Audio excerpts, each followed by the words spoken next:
Of course, Bill Clinton, the first former president in US history to be subpoenaed before a House committee. President Donald Trump responding from the White House a short time ago.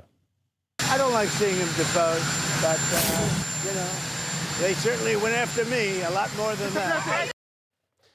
Let's bring in our Washington correspondent, Jonathan Kersley, for the latest. Jono, a very good morning to you. This is a crucial day in this hearing, and Bill Clinton's already laid out his view. He has, because much like his wife Hillary did yesterday, the former president released his own opening statement. We know that he has appeared in the Epstein files. He has admitted to flying on Jeffrey Epstein's plane and has appeared in images in the Epstein files. But he has fundamentally denied any wrongdoing in his opening remarks to lawmakers, both Republicans and Democrats, inside that Performing Arts Centre in New York State, not too far away from the Clintons' home. It was a fairly explosive opening statement from the former president, and I want to bring you some of that now as we look into exactly just what former President Bill Clinton has had to say so far today.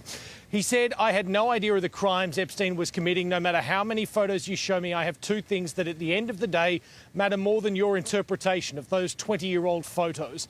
I know what I saw, and more importantly, what I didn't see. I know what I did, and more importantly, what I didn't do.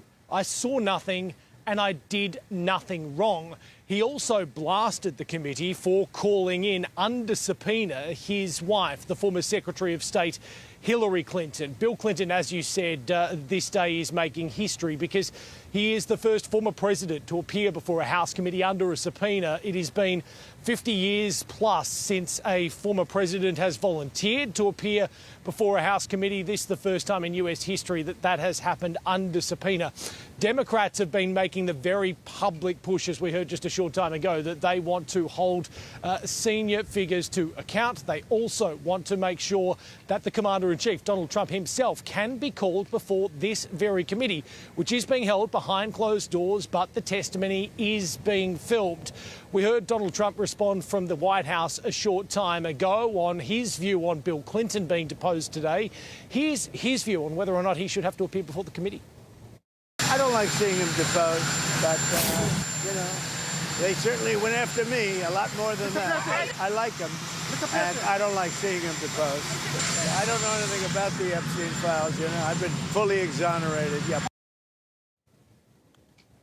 So fully exonerated, the President of the United States says when it comes to the Epstein files. He has had a 15-year relationship with Jeffrey Epstein, a relationship he says he called off, and he has long denied any wrongdoing in that relationship. Still, though, Democrats are adamant that they want to be able to hear from the President himself. Here's ranking Democrat member on the committee, Robert Garcia.